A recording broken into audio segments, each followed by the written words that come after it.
Hey, Ally, how are you? Hi, Jen. Oh my gosh, I'm so excited for today's conversation just because of the sheer hilarity that was happening behind the scenes before we hit the live button.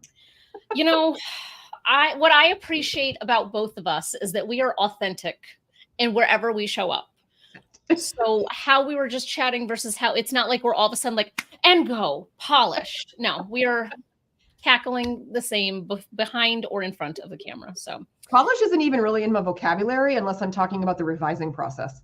yeah, and that's not even a word I would use. Polish, that's not. No, but yes, books do need to be polished, but we can find better uses, better words for this, considering Yes, it's not in my 100%. personal vocabulary. Yeah, me neither. Neither is ladylike. I'm anti that whole word, phrase, meaning, No. connotation, all the things. No, you know what the interesting part is that my last name is Grace, and I could be the furthest from graceful. I mean, like it could not be any worse of a last name for me to possess. But it adds for anyone who knows me well, just sees the irony in the name here. So it works. I would be the My same son's way. the same way. Yeah. Graceful's not a part of who I am either. Like, especially given that like I have 2 left feet and I can trip over air. I'm just such a klutz. Yeah. My son, unfortunately, has the exact same quality where he walked into my office yesterday for nothing, tripped over the side of my desk and went landing into my window and like took half the curtain down. I'm like, you're in here for 4 seconds. Could you get away? Like the definition of like a bull in a china shop. So as you can tell, folks, Jen and I are both boy moms. So boy moms are a thing. A lot to share and a lot to say, but that's actually not what Unscripted with Ally and Jenn is about, even though we probably could turn it into a parenting podcast. We are here to share the dirt, the dish, the deets on writing and publishing a book and doing it the right way. So Jen, why don't you just kick us off with who are you in the publishing space? What do you do? How do you operate? What's your jam? My jam is to help authors get their books published. So Publisher Purpose is a hybrid book publisher, and our focus is on nonfiction books. So we do self-help, business, leadership, memoir, a lot of diversity, equity, inclusion style books. I am the author of 7 books. And Ally, this is news to you. I have started to write my 8th. This is I know, I'm like a glutton for punishment.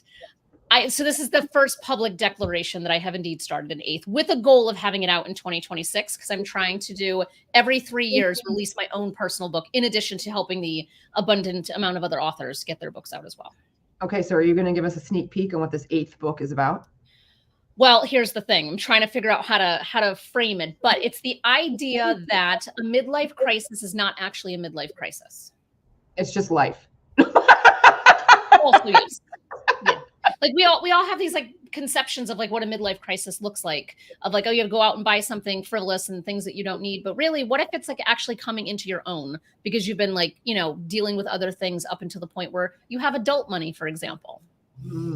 So yeah. I don't know where this is going. By the time it actually comes out, it might be something completely different. But that is the seed of the idea that I'm building upon. Oh my gosh, I love it. Midlife becoming, midlife transformation, midlife leaving the cocoon. I like it. Effort. Like I'm trying. I don't know how LinkedIn censors things, so I'm not going to swear here. But like just like a good old FU to the midlife crisis idea. So we'll see what happens. I don't know. All right, awesome. I love it. Sweet. So like Jen, I'm also an author, and I'm always working on something else, but it's very slow going when you spend the rest of your time writing and editing for everyone around you. So that being said, I am the CEO and founder of The Right Place, Right Time.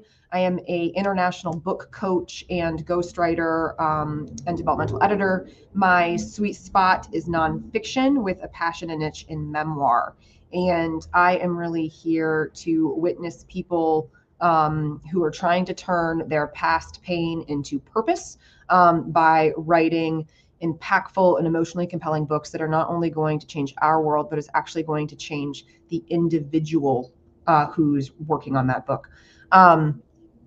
And gosh, I guess the thing that I've been working on since we're sharing what those next books are, the thing that I've been working on behind the scenes for a couple of years now is my next memoir. And I have been playing around with the title. Right now it's loosely entitled When I Die.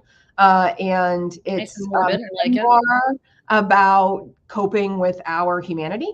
through the lens of a very special relationship that I had with a woman who I was with when she took her last breath, and really examining life and loss and grief and purpose. And I imagine that it will be gut-wrenching, but also has periods of levity, because I don't do anything without a little bit of lightness and humor. Yeah. Wow, that sounds amazing. And do you have your current book baby that was just like, weeks old in front of you somewhere? I sure do. Do not write a book until you read this one. Yeah. Look basically at that, baby. The twin of Jen's book, Publish Your Purpose. And the reason that they're twins, even though they're what do they call them when they're not identical? Fraternal twins, because they basically are the same book. Similar in size at birth.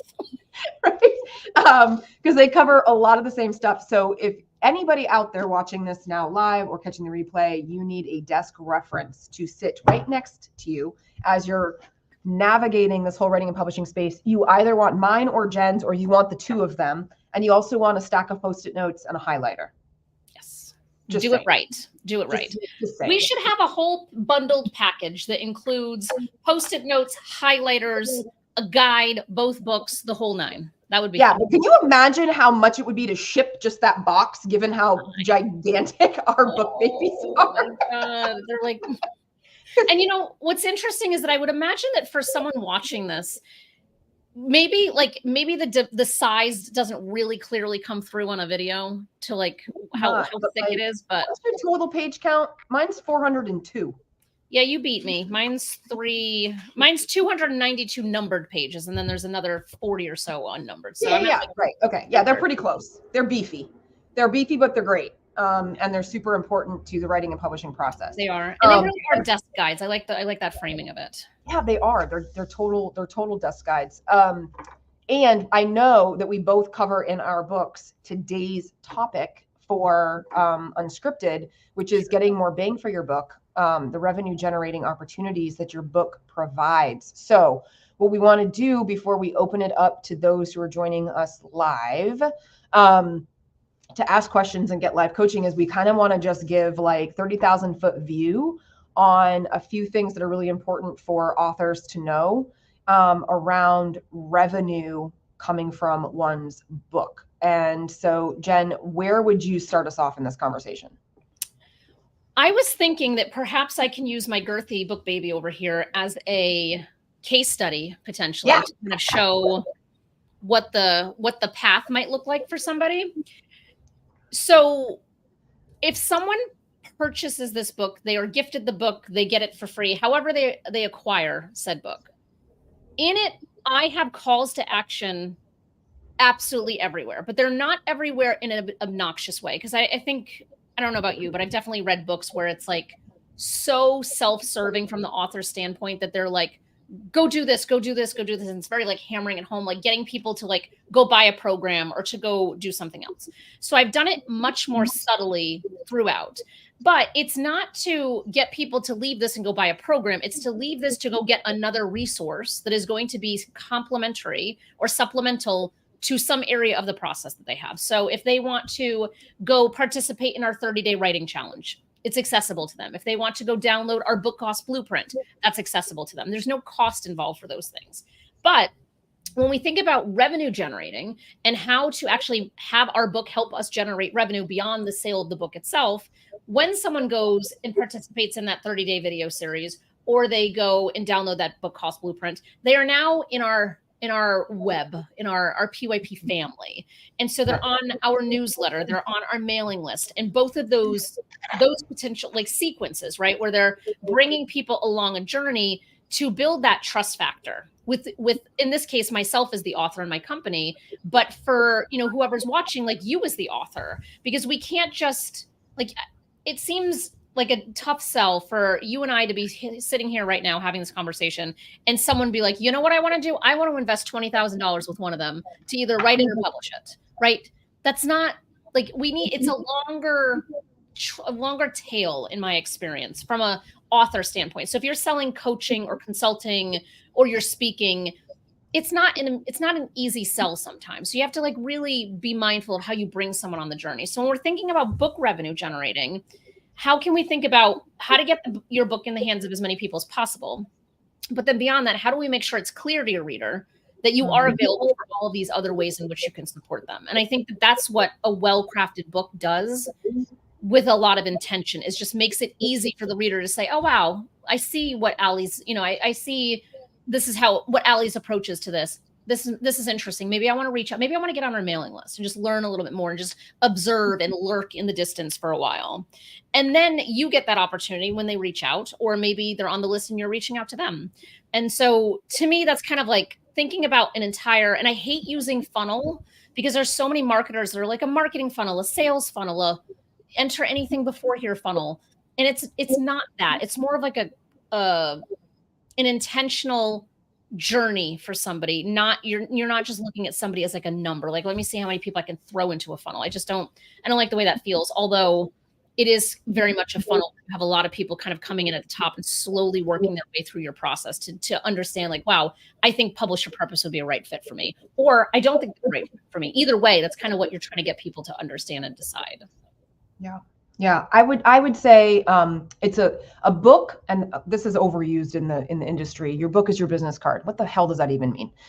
The way that I think of it is lead, nurturing, and generation. So yes, the book falls in the marketing and sales space ultimately, right? But what you're really allowing your book to do is lead your prospect or audience back to you in some capacity, right? And so, as you mentioned, Jen, like that could be to this free resource. It could be to that upcoming writing challenge, right? But ultimately, the book is leading the person back to you in some capacity. And what they're grasping for is what they're ready for on their journey. And then once you get them into your world, into your ether, right, then you can nurture the next phase for them, the next path along their journey. But before even getting there, what I like to really talk to authors about up at the front end, and not because this is my area of expertise, it isn't. I like to play in developing the manuscript and writing a really great book. But I feel like I wouldn't be doing my due diligence as their guide in that process if I didn't start by saying, like, we got to think big picture and we got to be strategic from the very beginning. So let's understand what the opportunities are here for your book. And so I like to think of it as a wheel. I just drew this as you were talking. Not because I wasn't listening, but the center of the wheel, right? The dot, I can't do this. It's like backwards. Is your book, and the arrows out are like the different opportunities that might lead to cash or revenue opportunities. Okay. So in one instance, like the book might lead out to a speaking gig that pays. In another instance, the book might lead out to a sponsorship opportunity, right? Which increases more visibility. It might lead out to additional merchandise. Like with my first book, Dear Universe, I ended up creating an entire box full of goodies that includes the book. Right? That's another way of generating revenue that ultimately first stems from your book. So it's really understanding, like, how does your book lead to additional ways to engage, to inspire, and to make a sale at some point, right? So for me, that's like the first thing, is really understanding kind of the wheel analogy. But I think beyond that, authors also need to understand that book sales really, or I shouldn't say book sales, the return on investment on your book is not a one-to-one ratio when it comes to book sales. So I get this question a lot. I have to imagine, Jen, you do too. How can you guarantee that I will make back the money I put into my book, right? How can I guarantee that I'm going to get my return on my initial investment? Number one, I always say I cannot promise that. I cannot guarantee that, because ultimately there are way too many circumstances, way too many factors. And honestly, that particular end game has a lot to do with what the author puts into promoting, selling, marketing, and again, understanding big picture and how that book brings back revenue. A lot of people have the understanding that if they put $10,000 into their book, then they need to then divide their $10,000 by the retail price of their book and sell that many copies in order to make back their $10,000 investment. So let's just break that down, right, into like some actual ideas. So $10,000 is what they've spent. They're now selling their book for $10. So they need to sell 1,000 copies. All right. But what people don't understand is that you are not necessarily making back all $10 on every single book because of the way that this all works out in the long run. So it's more like you're going to have to sell 3,000 copies or more to get back your $10,000. And you as a publisher, Jen, I'm going to let you dive into the details of exactly, well, if they're not getting 10, what are they getting? But what I want to wrap up with is the point that we need to think bigger and we need to think outside of the box, because book sales isn't going to be the thing that is going to bring you back the money. It's going to be getting your book in the hands of the right people, the right opportunities that do have the big dollars attached, so that you can bring back your return. But Jen, I want to hear from you as the publisher, the whole piece on royalties. Like, what are authors, how should that equation actually look? How should they be doing that math? Lord knows. Okay, so this math is a thing, just for starters. And while you and I are still chatting here, anyone who is watching us live and would like some live coaching by yours truly, the two of us here, feel free to throw a note in the comment and just, let it in the chat. Let us know what's on your mind and we'll come to you. So what's interesting is that I was just talking to somebody yesterday who's interested in working with us, and we were looking at a proposal. And for his book in particular, based on size and the amount of editing is needed, is about $20,000. And what I was able to share with him is that it would take about 1,500 copies of his book to sell in order to make back that 20,000 investment on the publishing side. And that is a net, not a gross. So when we look at, it's so complicated to explain, I'm going to try to be succinct. When we look at the numbers, every avenue generates a different net profit for a book. So for example, if I am selling this behemoth on my website, which is full color, so it's expensive to print. This thing costs $17.97 just to print. The hardcover does.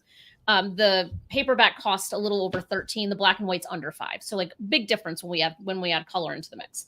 But if I'm selling this on my website, for example, I'm selling it for $55, which includes a couple of other things, a bookmark, it's signed, blah, blah, blah.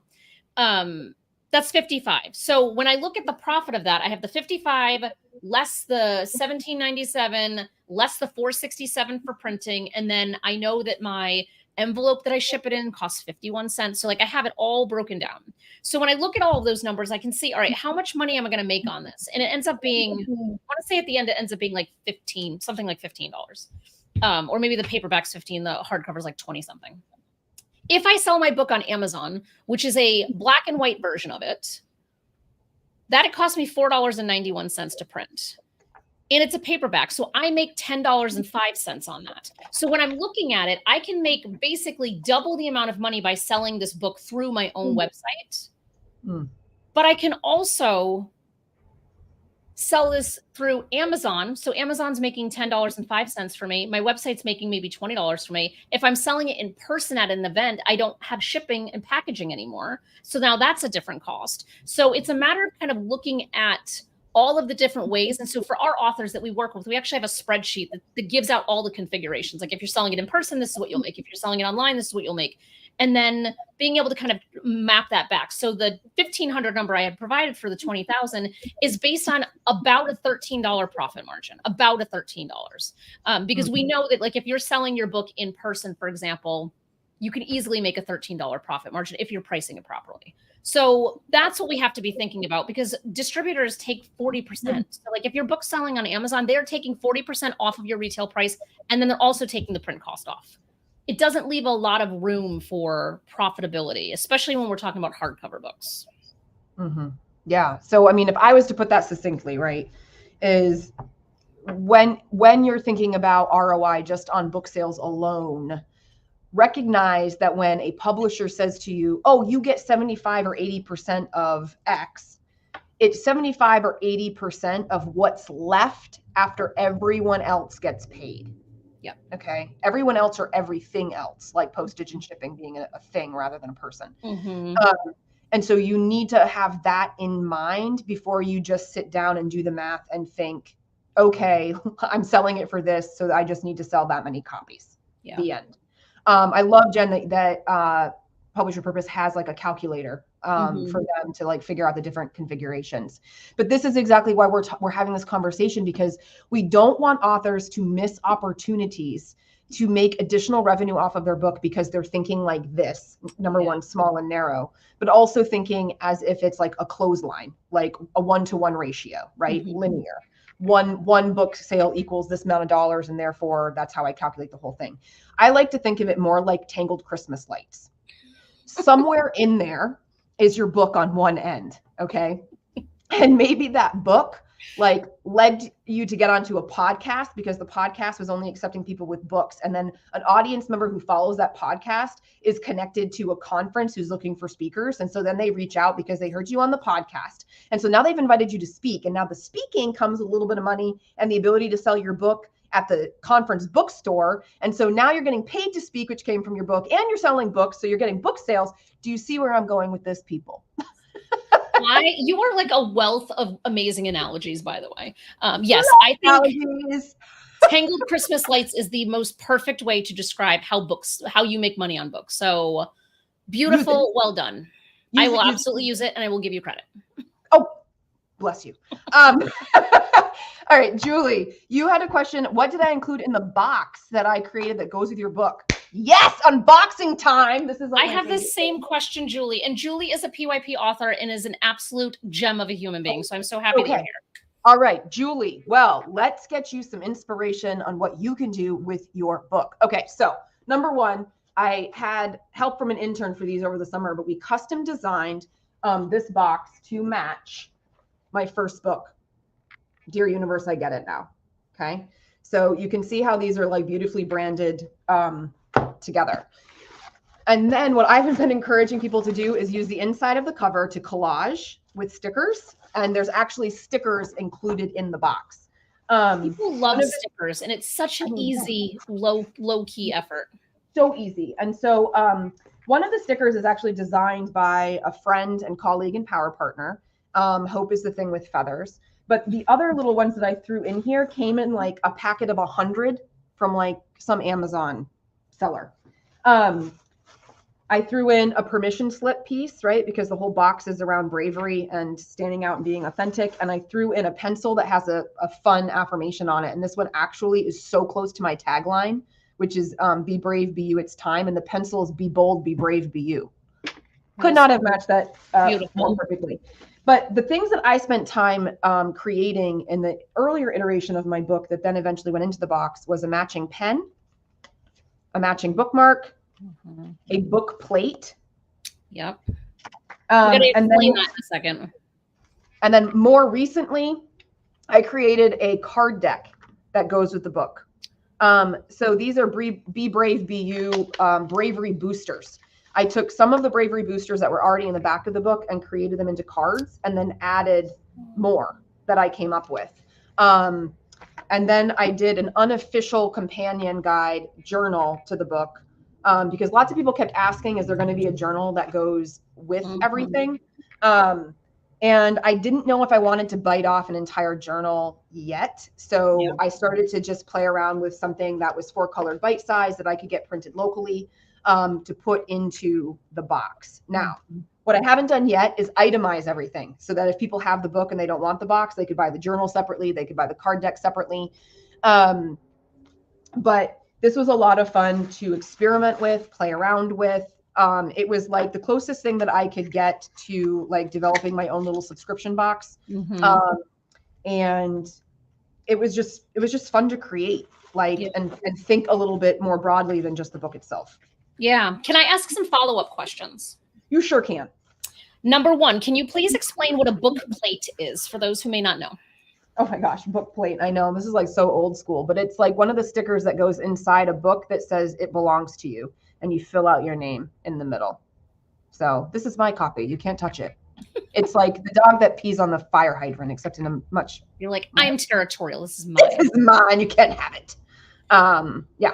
Book plates can also be used if you are having someone help fulfill your book orders. So, for example, we are working on a partnership with a company in Stamford, Connecticut to help us fulfill orders for our authors. And we have someone in the UK, and we want to be able to fulfill locally in the US to save on costs, etc. We are not shipping books to the UK to ship the books back to the US that are signed. So we can use something like a book plate similar to this, where she can then sign and inscribe, and then it can be assembled inside the front of the book here. So when the person, the reader, gets a copy of the book, it is still a signed copy. It just didn't have to be the physical book itself at first to be signed. So that's another way to think about using it. Because I was just thinking, Jen, so with Do Not Write a Book, right? So this is a co-authored book between me and the owner of Press 49. Bridgett is in Arizona and I'm here in Vermont. And if we want to do anything signed, like, and she's, you know, kind of the one that's shipping them out from the press, like, how do I give her my Hancock, right? Like, without just like, so this is how you do it. You're just giving me the answer. Done. The answer is book plate. All right. Sure is. All right, good. Look, see, isn't this great? So we're helping others and helping each other at the same time. All right. Well, that's the name of the game, my friend. That's why we came together in the first place. That is very true. This is how it always is, except others get to like see the brainstorming in real time. Second question, your cards. So Julie made a note like, ooh, never thought about cards. So we've got a couple of authors that have done cards. Curious how you went about it in whatever level of detail you care to admit. Sure. So honestly, I had a business coach that had done their own card deck, and I liked that one. I said, well, where did you do yours? Like, how did you go about it? And then she kind of gave me her process. So there's a company called makingplayingcards.com. And you basically do your design. You can do your design in their interface, but I find that it's a little bit limited. So what I did, again, with the help of an intern, I gotta love the interns. We made our design in Canva. Canva. Uploaded our design over to makingplayingcards.com, and then over there we used that engine to choose like the finish, the box, whatever. And then the front of the box, I actually did stickers on Zazzle, and then just adhered the sticker to the box. Otherwise, it's just this plain kind of glossy. Was there an upsell option to have it be in like some kind of more designed box? You know, I don't remember seeing one. Now, there was definitely way fancier boxes, and I like some fancy ones, but they jacked the price up, especially when you're trying to buy in bulk. They jacked the price up to a point that just wasn't economical, right? Yeah. And so I was like, you know what? I'm just going to do my own sticker, put it on the box. It's going to be fine. It's totally functional and effective. And you know, and for me, given what my book was about and kind of the stuff that I shared, like a card deck was like almost a no, you know, it was a very obvious kind of like, oh, totally can do cards. Love it. So good. Tony, you're here. Hi, Tony. Yes, Tony, do you have any questions too? We are here. We can certainly entertain ourselves, as I think everyone watching understands, but it's even better when we can answer questions. I mean, the other thing we didn't mention as a revenue option is like workshops, programs, book clubs that you could, you know, you could be selling merchandise and books, right? So it's not just book sales. So I'm just encouraging like more outside of the box thinking. Okay, so Zazzle is where I had the stickers made. With a Z. Z. And so Vistaprint is one place that a lot of people get their stuff from. I find Zazzle has a little bit more robust design features in it for customization, and sometimes their prices and discounts can also be better. So comparing the two, and I'm sure that there's other places, but Zazzle and Vistaprint are the two that I'm most familiar with. Canva also has now the ability to like print from Canva. I've not done that, and I haven't compared pieces there. But I do a lot of design stuff in Canva. Yeah, Canva, I feel like it was so smart to move into the printing side of things because it's so much easier. I've done business cards from there. I have these little promotional cards. Anyone feel free to steal this idea, where it's my book cover on the front, and then on the back side, it's free ebook download. So, you know, I can bring these all over the place because for me, because I want people to get into that web that we were talking about before, that I don't really, my focus isn't to get someone to buy the book. So if I can give them the ebook and that gets them on the mailing list, that's just as good to me. But I did these in Canva, and then Sticker Mule is where I like to buy stickers from. It's like mule, like a donkey, Sticker Mule. They have like some really heavy decal type of stickers. So if you're looking for something that's like really solid quality, that's also an option too. Nice. I love it. So many good places. Yeah. I mean, honestly, I think that the box. So here's another point that I want to make. So Dear Universe, I Get It Now came out in 2020. The card deck and the journal and the box, I just put that together in the fall of 23. And the point that I want to make about all of this is that the revenue generating opportunities do not just like remain within the first year of your book coming out. Okay. And this really relates to something else that's super duper important, which is that your job as a promoter of your book never stops. And when you've got a book that is evergreen, where it doesn't matter what year it is, the stuff that you say inside it still matters, still counts, is still relevant, then you have a very long runway, my friends, to continue to come up with new and creative ways to get that book into more hands and to create more opportunities of how it brings business back to you, whether that's paid or unpaid. And so I want you to not only think outside the box and think about the wheel and the Christmas lights and that kind of thing, but I also want you to not be limited by when your book came out. Like keep creating, keep coming up with ways to get it out there. That is how you're going to open up those doors that you don't even realize exist, like because you don't know who's out there like catching up on things, seeing things, and you know who might not have been interested 3 years ago might be interested now because they're in a different season in their life, they need something else, they've got a different pain point.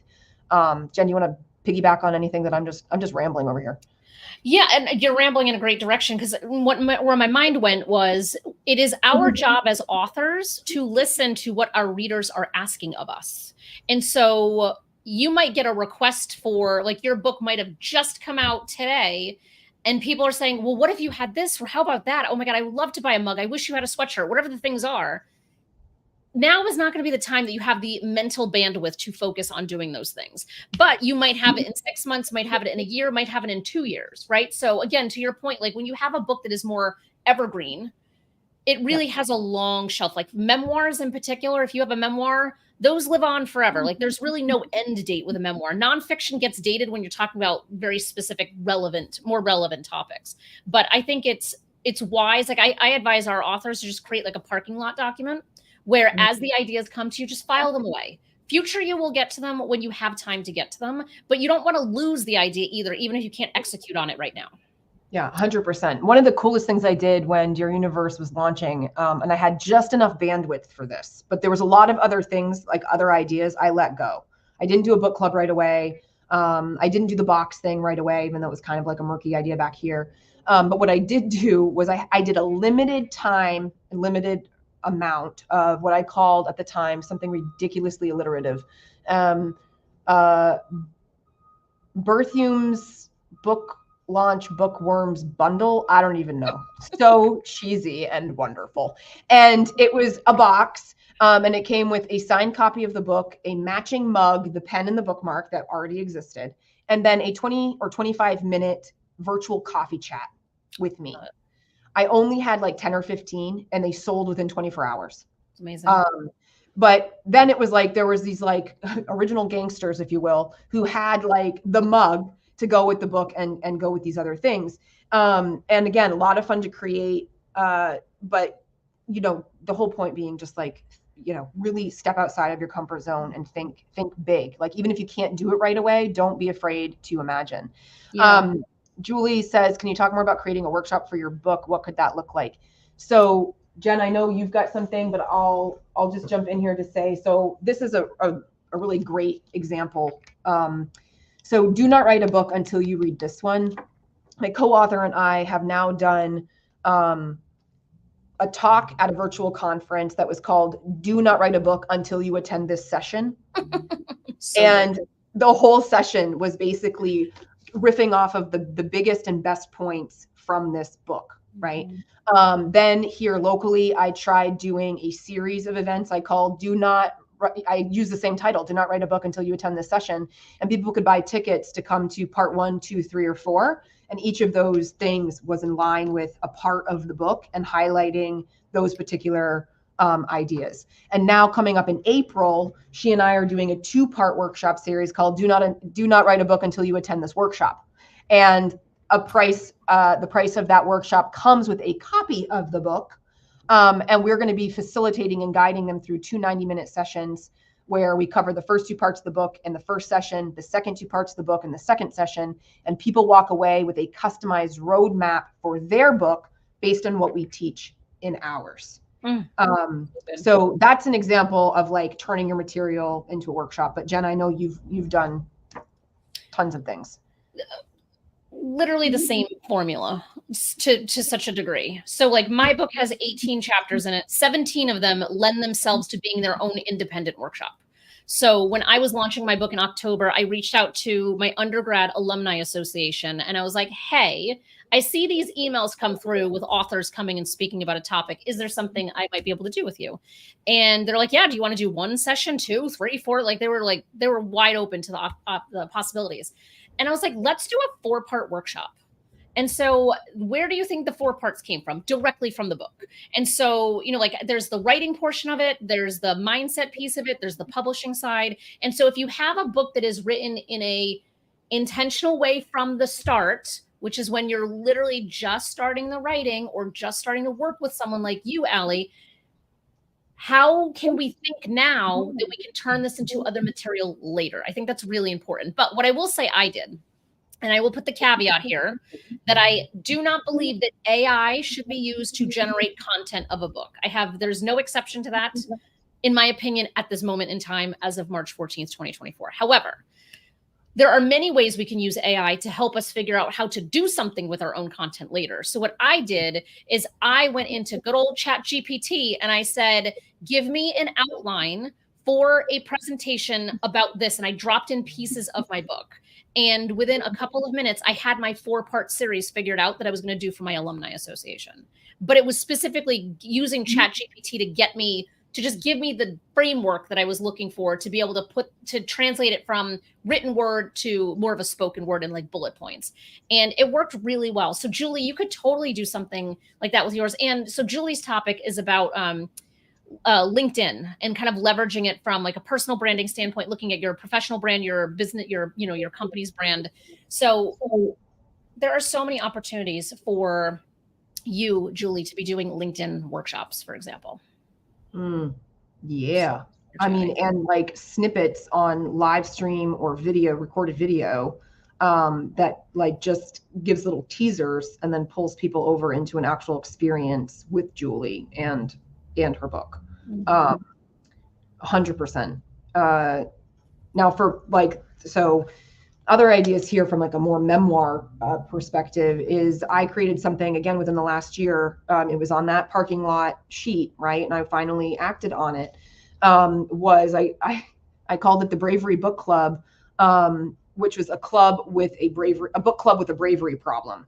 And so what we've done with Dear Universe is basically, yes, we read the material, we read however many chapters each week. It's set up like a book club in that there's a reading assignment and it's a group. But when we come together, what we're really doing is we're taking the key takeaways, the universal elements of the human experience, and applying it to the person's individual quest for something in their life that they want to be more brave around. And so instead of it being like a book club where I'm like, me, and here's my story, it's like more like, how can we take what I've shared from my own personal experience and actually apply it to where you're at, what you're trying to seek and do in this season, and get you a little extra boost in the right direction, but using the book as a backdrop. I think book club questions are always a good thing. I feel like there's never a scenario where a book club list of questions is bad. I think they lend themselves really well to memoirs, that's for sure. And I think there's opportunities in nonfiction books too. And I think the way that sounds like the way that you approached yours was, because like with memoirs, a lot of times it's like very self-reflective, right? Like what are you noticing in this person's story that's resonating most with you, and whatever that might look like. But what I also think a book club question can do is help you facilitate a constructive dialogue around your own content. Because like with my memoir, for example, House on Fire, I don't know why I have not shared her beauty at some point, but I will. Maybe next month I will show you the design to it, because it's very fun. I'll leave it at that. It'll be like a little teaser. But It is a really hard read. I'm not going to lie. Like, it's a very difficult read. And so I wanted to create book club questions at the end of it to just be able to create a space for people, if they are gathering and convening to have a conversation about what they just read, that they're doing it in a way that is not going to be derailing or like diminishing or upsetting to someone else who might be in that group. So that took a lot, even more extra effort to try to figure out how to construct those questions. But book club questions really have such a multi-function to them. And like, you have your journal, and like you were saying that you did it where you could, print it locally. It's not a super heavy lift, but from a, you can also just do it as work, like PDFs on your website too. Like, it doesn't have to be like sophisticated in a full journal yet. That might be like a future you thing to put on that parking lot list that we were talking about before. Right. I think the one thing that I would encourage everyone to think about is, and you mentioned this a little bit ago, Jen, but looking at the time and that we want to wrap up, I want to kind of circle back around to this particular point. And this is actually something, which episode did we talk about intentionality? Last month. So in February, we talked about intentionality. When you begin the book writing journey with intentionality and you understand who you're trying to write to, what you're trying to say, why it's relevant to them, and what you're hoping to gain out of doing this, right? When you have those things figured out, those are just as important to writing the book as they are to figuring out how to promote the book, right? And everything that we are talking about here today is essentially promoting the book and therefore promoting you, right? So when we're talking about the book becoming revenue generating opportunity, that's through those workshops. It's through the merchandise. It's through the box. It's through the talks. It's through the podcasts, whatever it is. And when you've already been able to identify clearly at the front end of this whole thing, those 4 pieces, your who, what, and why, right? But why gets divvied up into 2 different, right? For them and for you. You are going to be more in control of the entire journey, not just one piece of it, right? So really, truthfully, I think all of this begins with answering those questions, and that is going to lead to all of these opportunities that we're talking about today. I think so well said. You're spot on. Okay, so let's just do a fun little like rapid fire. What are you reading, Jen? What's on the nightstand at this point? I have just finished High Achiever by Tiffany Jenkins. She is I don't know if we call her an influencer, but she's like a mom comedian is the bucket I would put her under. And I've just been in love with her comedy for probably a decade at this point. And her book has tons of amazing reviews, and it's just her story of basically leading a double life as someone who is an addict. And I absolutely loved it because it really shed light on people who struggle with addiction in a way that like you can actually relate to and like almost feel like, oh wow, I could see how that might be able to happen to me or somebody that I love. So it was just a really, really good book. So it's Tiffany Jenkins. It's called High Achiever. It was amazing. Nice. So I am actually reading Britney Spears' The Woman in Me. How's that going? All right. I giggle only because it feels silly to say for whatever reason. I'm not a Britney Spears fan in terms of like pop culture, music, whatever.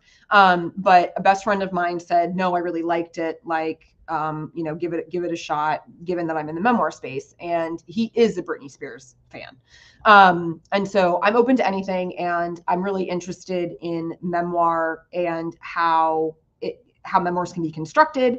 I'm also interested in how memoirs get labeled memoirs, because I find that sometimes, to me, they don't read as what I learned was considered memoir. And so this is always a very curious thing to me to study as a writer. And I would say that I am interested. I keep flipping the pages because it's very curious to me. I wouldn't say that it's, I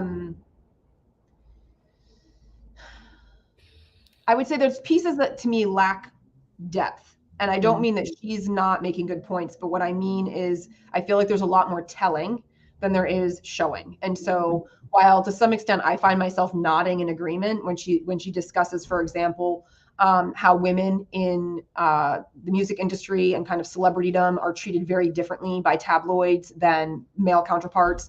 I can see myself going, yeah, I could totally see that. And that makes sense to me. And I agree. But I don't feel like we're ever really dropped into like a full-fledged sensory scene where I feel like I'm in the moment, like experiencing things with her. So definitely interesting to kind of look at as a writer, book coach kind of thing. And it's easy enough to kind of, get through quickly. But I don't find myself necessarily like really digging deep and gnawing on it, like, and figuring out where I resonate, right? Like, how does what she's saying about her journey transcend over to me?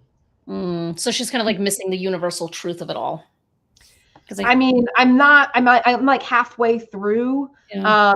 And to me, I feel like it's a little bit more autobiographical than memoir, in like, when you think about memoir from like a, Eat, Pray, Love or Glass Castle. Yeah, two great books. Yeah. Julius was Brittany, lots of exclamation points, and then is also reading the Paris book, Paris's memoir. Didn't even know there was one. Yeah, me either. Drop into the chat what you think about that one. Actually, Brittany and Paris apparently are like BFFs.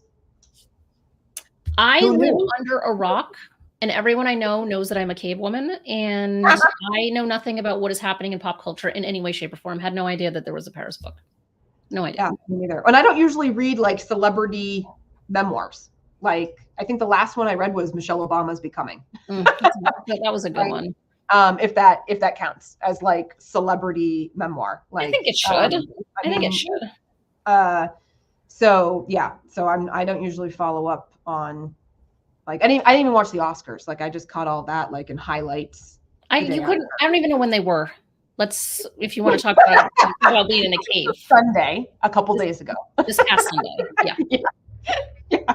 I don't get out much. Oh my gosh. All right, let's wrap up, Jen, by like telling the good people what we've got coming up, so that they can spend more time with us and pick up the sweet deets that we are dropping in writing and publishing. How about you go first? Yeah, so it looks like our next show will be on Thursday, April 18th, I believe, is our next show, where we're going to be talking about plagiarism, copyright, AI issues, all kinds of do's and don'ts of using AI content in your book. I already kind of like gave a snippet of my opinion moments ago, but yeah, so we got a good conversation coming up in April.